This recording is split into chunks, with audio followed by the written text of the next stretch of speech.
الحمد لله وكفى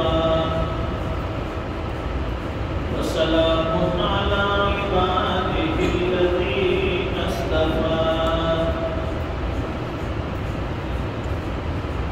خصوصا على أفضلهم وخاتم النبيين محمد الأمين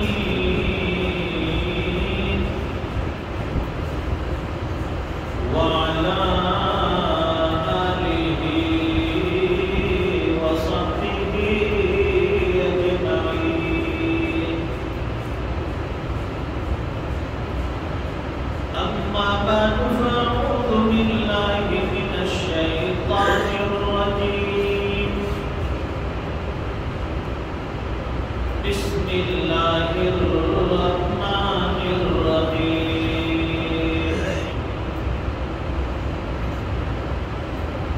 وإذ قلنا للملائكة اسجدوا لآدم فسجدوا إلا إبليس أبى واستكبر وكان من الكافرين.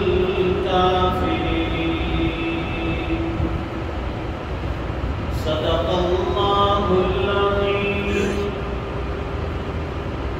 وقال النبي صلى الله عليه وسلم: من تواضع لله رفعه الله. صدق رسوله النبي الأمي الحبيب الكريم. ونحن على ذلك لمن الشاهدين والشاكرين. والحمد لله رب العالمين.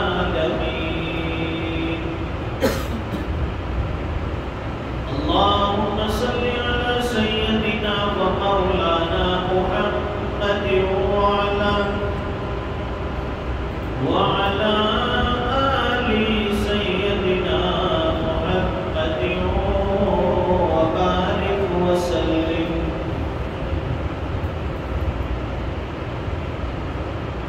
بزرگوں اور دینی بھائیوں،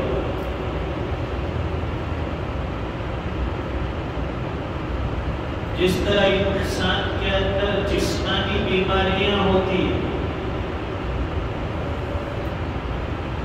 اسی طرح اس کے اندر روحانی بیماریاں بھی ہوتی ہیں.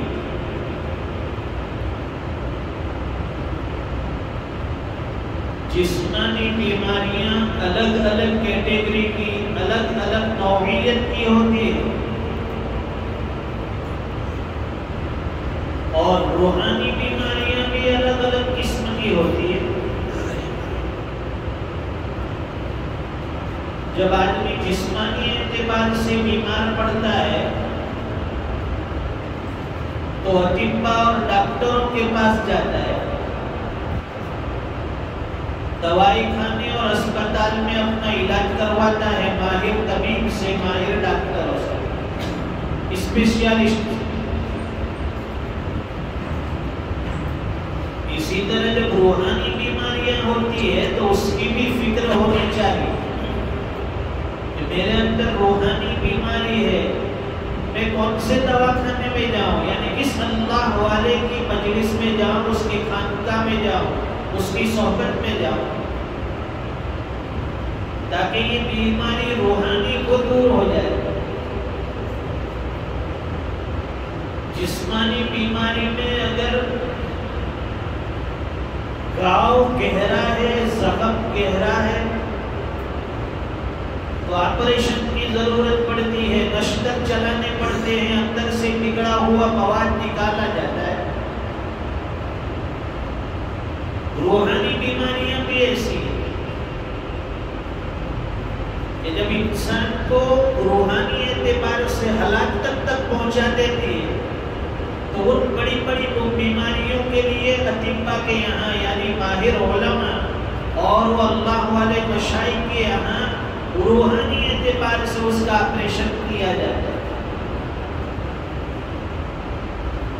اس کے پاس مجاہدات کروائے جاتے ہیں، ریاضتیں کروائی جاتی ہیں۔ جس طرح جسمانی بیماری بغیر علاج کے درست نہیں ہوتی، اسی طرح روحانی بیماریاں بھی بغیر علاج کے درست اور ٹھیک ہونے والی نہیں ہیں۔ اور جسمانی بیماریوں کے اندر انسان کو پتہ چلتا ہے بھائی مجھے بخار ہے، مجھے زکام ہے، سردی ہے، مجھے کھانسی ہے، نزلہ ہے، پیٹ میں درد ہے، کمر میں درد ہے، گھٹنوں میں درد ہے، سر میں درد ہے۔ انسان کو پتہ چلتا ہے کہ فلاں بیماری اور فلاں درد کے اندر میں مبتلا، لیکن روحانی بیماریوں میں انسان کو پتہ بھی نہیں چلتا۔ بھائی میرے اندر تکبر ہے، پتہ نہیں چلتا۔ کوئی آدمی اپنے آپ کو متکبر نہیں کہے گا۔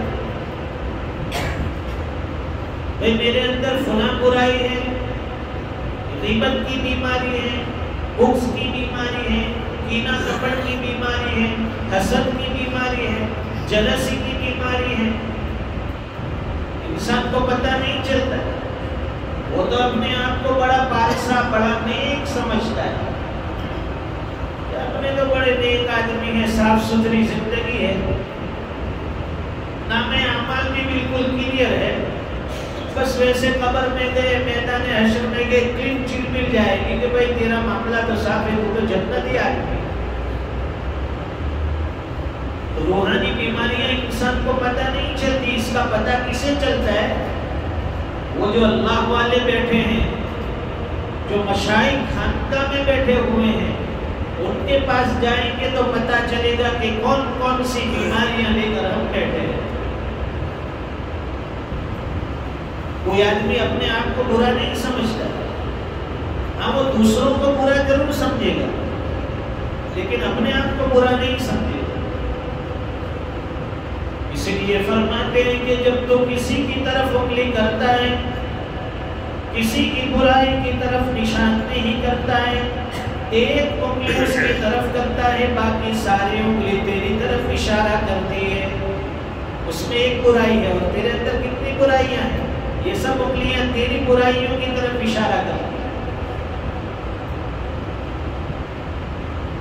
تو جو حدیث شریف پڑھی گئی اس میں حضور پاک صلی اللہ علیہ وسلم فرماتے ہیں من تواضع للہ رفعہ اللہ،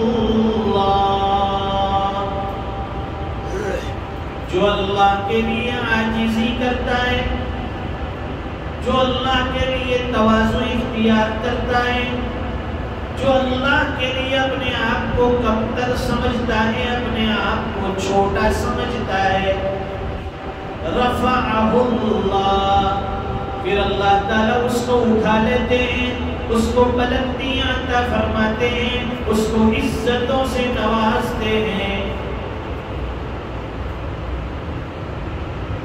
تواضع، تواضع کہتے ہیں اپنے آپ کو کمتر سمجھنا، اپنے آپ کو کچھ نہیں سمجھنا۔ میں سب سے کمتر ہوں، میں بے حقیقت ہوں، میں بے حیثیت ہوں، میری کوئی وقعت نہیں، اسے تواضع کہتے ہیں۔ اب ذرا کسی سے پوچھیے، کہیے اس کو کہ تیری تو کوئی حیثیت نہیں ہے، تو وہ لڑنے کے لیے کھڑا ہو جاتا ہے، ایسا کہتا ہے۔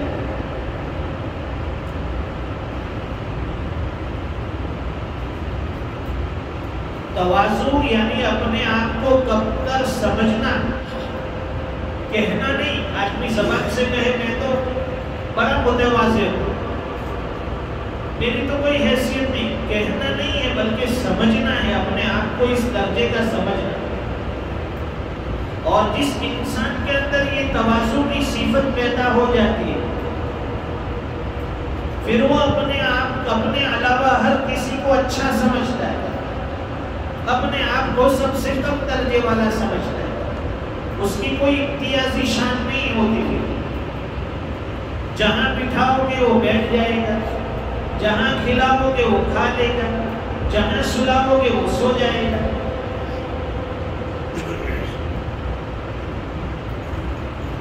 دیکھیے حضور پاک صلی اللہ علیہ وسلم کے اندر تواضع کیسی تھی، آپ کی تواضع کا کیا عالم تھا.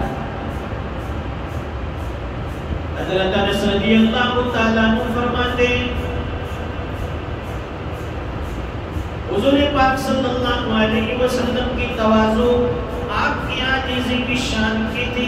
حضرت انس رضی اللہ تعالیٰ عنہ فرماتے ہیں کہ حضور پاک صلی اللہ علیہ وسلم سے جب کوئی آدمی ملاقات کے لیے مصافحہ کرتا، ملاقات کے وقت جب کوئی مصافحہ کرتا، ہاتھ ملاتا، تو حضور پاک صلی اللہ علیہ وسلم اپنا ہاتھ اس وقت تک نہیں کھینچتے تھے جب تک سامنے والا اپنا ہاتھ نہ کھینچ لے. ہاتھ دے دیا، اس وقت تک ہاتھ نہیں کھینچتے جب تک سامنے والا ہاتھ نہ کھینچ لے. اور فرماتے تھے کہ جب تک اس کی طرف سے آنکھ نہیں ملاتے تھے، اس کی طرف سے چہرہ نہیں پھیرتے تھے جب تک سامنے والا چہرہ نہ پھیر لے. یہ پوری توجہ کے ساتھ. اور آج کل بعض لوگ ملاقات کرتے تو آدھی ملاقات، پورا ہاتھ بھی نہیں دیتے، اس میں بھی بخیلی کنجوسی. دیکھا ہوگا آپ نے کئی لوگوں ملاقات لے کے تو بھی اتنی آدھی ملاقات، 2 انگلی.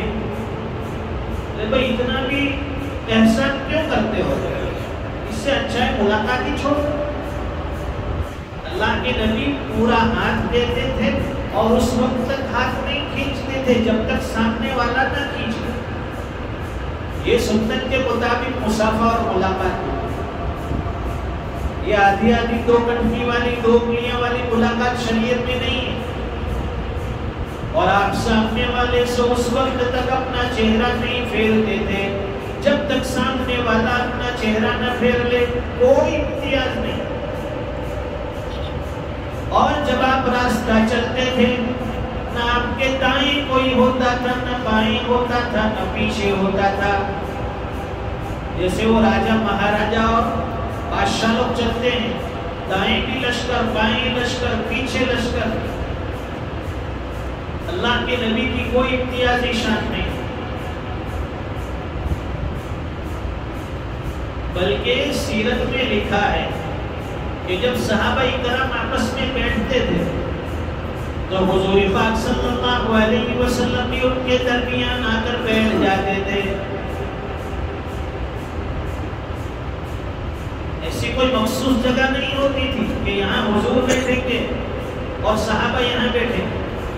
صحابہ کرام کا مجمع ہے، جہاں جگہ خالی ہوتی حضور پاک صلی اللہ علیہ وسلم آ کر بیٹھ جاتے. آنے والے اجنبی کو پتہ نہیں چلتا تھا کہ اس میں محمد رسول اللہ کون ہے. وہ ڈھونڈتے تھے، آنے والے اجنبی تلاش کرتے تھے کہ اس میں حضور صلی اللہ علیہ وسلم کون سے. اور آج ہمیں ہر چیز میں امتیاز چاہیے کہ میری بیٹھک الگ، میری پوزیشن الگ، میں اس طرح سے بیٹھوں گا، یہ کرسی رہے گی. بعد میں صحابہ کرام نے مشورہ دیا ہے اللہ کے نبی، دوسرے اجنبی صحابہ بھی مجلس میں تشریف لاتے ہیں اور وہ آپ کی زیارت کرنا چاہتے ہیں، آپ کو دیکھنا چاہتے ہیں. اس لیے کوئی اونچی جگہ ہو کہ جس پر آپ تشریف فرمائیں، پیچھے آنے والے لوگ بھی آسانی سے آپ کی زیارت کر سکیں. اس کے بعد صحابہ کرام کے مشورے سے چوکی بنائی گئی، اونچی جگہ بنائی گئی. حضور پاک صلی اللہ علیہ وسلم اس پر تشریف رکھتے اور باتیں ارشاد فرماتے. تو معلوم ہوا کہ بندے میں جتنی عاجزی ہوگی، جتنی تواضع ہوگی، اپنے آپ کو کم حیثیت بے حقیقت سمجھے گا. میری کوئی حیثیت نہیں ہے، میری کوئی حقیقت نہیں ہے. اور یہ تواضع ہمیں پیدا کرنے کی ضرورت ہے. ہمارے اندر یہ چیز آنی چاہیے فرماتے ہیں کہ آدمی کے اندر جب تواضع نہیں ہوگی، اس کے اندر عاجزی نہیں ہوگی، نتیجہ یہ ہوگا کہ وہ تکبر میں مبتلا ہو جائے گا۔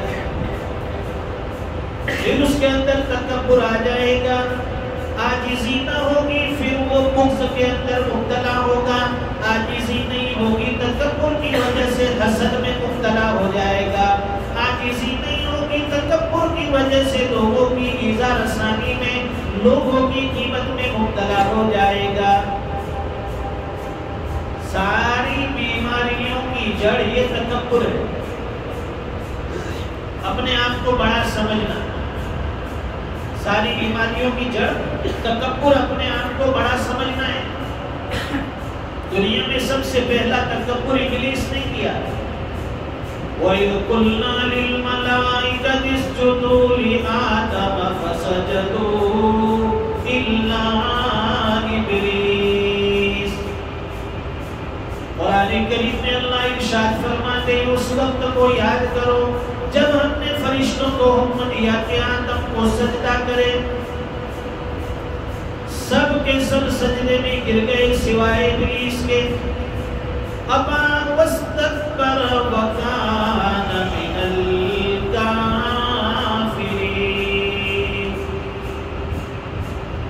اس نے انکار کیا، تکبر کیا، پھر وہ نافرمانوں میں ہو گیا، اللہ کے دربار سے نکال دیا گیا۔ تکبر کیا کیا؟ اس نے عقلی دلیل، عقل چلائی۔ اللہ کے حکم کے سامنے جب بندہ عقل دوڑاتا ہے وہ دھوکہ کھا جاتا ہے، پھر وہ ناکامی کھاتا ہے، منہ کھا جاتا ہے۔ عقلی دلیل دی، اللہ نے حکم دیا آدم کو سجدہ کرو، وہ دلیل دینے لگا، بڑا علم تھا، کہنے لگا انا خیر من، میں تو آدم سے اچھا ہوں، میں آدم سے بہتر ہوں۔ خلقتنی من نار وخلقتہ من طین، کہ آپ نے مجھے آگ سے پیدا کیا اور آدم کو آپ نے مٹی سے پیدا کیا۔ آگ کی خاصیت یہ ہے کہ یہ بلندی کی طرف جاتی ہے، اور مٹی کا خاصہ یہ ہے کہ وہ نیچے کی طرف آتی ہے۔ درجے کے اعتبار سے میں آدم سے بہتر ہوا، آگ مٹی سے بہتر ہے، میں آدم سے افضل ہوں، میں آدم کو کیوں سجدہ کروں؟ بڑائی آ گئی، تکبر آ گیا، اور تکبر کا علاج انسان خود نہیں کر سکتا۔ تکبر آئے گا دل میں حسد، تکبر آئے گا کسی کی برائی اور غیبت زبان پر آئے گا۔ 24 گھنٹے ہم تو لوگوں کی غیبت کرتے ہیں، برائیاں کرتے ہیں۔ جہاں 2-4 آدمی بیٹھے کیا ہوگا؟ لوگوں کی تو میں لوگوں کی غیبتیں ہوگی۔ کوئی مجلس ہماری خالی نہیں، کوئی محفل خالی نہیں، کوئی بیٹھک خالی نہیں کہ جہاں تیسرے آدمی کی بات نہ چلتی ہو، کسی گھرانے کی ہم لوگ بات نہ کرتے۔ تو فرماتے ہیں کہ اس کے لیے اللہ والے کے پاس جانا پڑے گا، تکبر کی بیماری کو نکالنے کے لیے۔ علامہ سید سلیمان ندوی رحمۃ اللہ علیہ بڑے جلیل القدر علماء میں ان کا شمار ہوتا ہے۔ جس دور میں حضرت تھے اس زمانے میں آپ کے علم کا طوطی بولتا تھا، آپ کے علم کا ڈنکا بجتا تھا۔ خود علامہ سید سلیمان ندوی رحمۃ اللہ علیہ فرماتے ہیں کہ جس وقت میں نے سیرت مصطفیٰ صلی اللہ علیہ وسلم کی 6 جلدیں مکمل کی تو دل میں خیال آیا کہ جس ہستی کی میں نے یہ سیرت لکھی ہے، جس ہستی کی زندگی کے لیل و نہار میں نے لکھے ہے، اس ہستی کی سیرت کا کچھ عکس، اس کی سیرت کی کچھ جھلکیاں میری زندگی میں بھی آئی ہے یا نہیں آئی، اور اگر نہیں ہے تو کس طرح آ جائے۔ پھر آپ نے سوچا، غور کیا کہ کسی اللہ والے کے پاس جانا پڑے گا، کسی شیخ کے دامن میں جا کر بیٹھنا پڑے گا۔ اس زمانے میں حکیم الامت مجدد ملت حضرت مولانا شاہ اشرف علی تھانوی رحمۃ اللہ علیہ کی خانقاہ تھانہ بھون میں ہوتی، اس طرف کا رخ کیا، حضرت کی خانقاہ میں تشریف لے گئے، حضرت سے بیعت ہوئے اور کئی دن تک وہی خانقاہ میں رہے۔ پھر جب وہاں سے واپس نکلنے لگے تو واپسی میں حضرت تھانوی رحمت اللہ علیہ سے کہنے لگے کہ حضرت کوئی نصیحت فرمائے. حضرت تھانوی رحمت اللہ علیہ سوچ میں پڑ گئے. فرماتے ہیں کہ یہ اتنا بڑا آدمی کہ جس کے علم و فضل کا دنیا، جس کے علم و فضل کی پوری دنیا میں شہرت ہے، میں اسے کیا نصیحت کروں؟ پھر اللہ سے دعا مانگی کہ اللہ میرے دل میں کچھ ایسی بات ڈال دے کہ جس میں میرا بھی فائدہ ہو، اس کا بھی فائدہ ہو. آپ نے دعا مانگی اور اس کے بعد اللہ نے دل میں بات ڈالی. ایک جملہ کہا، ایک جملے میں نصیحت فرمائے کہ بھائی دیکھو، ہمارے سلسلے میں تو اول اور آخر اپنے آپ کو مٹا دینا ہے، اپنے آپ کو فنا کر دینا ہے. فرماتے ہیں کہ حضرت کے یہ جملے علامہ سید سلیمان ندوی رحمۃ اللہ علیہ کے دل پر ایسے چوٹ کر گئے، ایسے اثر کر گئے. فرماتے ہیں کہ جس کے علم و فضل کی پوری دنیا قائل ہے، اب ان کا یہ حال ہے. حضرت تھانوی رحمۃ اللہ علیہ کے خانقاہ میں جو مریدین آتے تھے، باہر سے لوگ آتے تھے، علامہ سید سلیمان ندوی رحمۃ اللہ علیہ باہر خانقاہ کے باہر کھڑے ہو کر ان کی جوتیاں سیدھے کر. ہے کوئی اتنا بڑا کہ جو وہاں چپلیں لوگوں کی سیدھی کرے، آنے والوں کی جوتیاں سیدھی کرے؟ یہ چیزیں اس وقت آتی ہے جب انسان اپنے آپ کو فنا کر دے، اپنے آپ کو مٹا دے، اپنی انا کو ختم کر دے. اللہ تعالیٰ عاجزی والی دولت سے مالا مال فرمائے، تکبر سے اللہ تعالیٰ ہم سب کی حفاظت فرمائے. وآخر دعوانا الحمدللہ.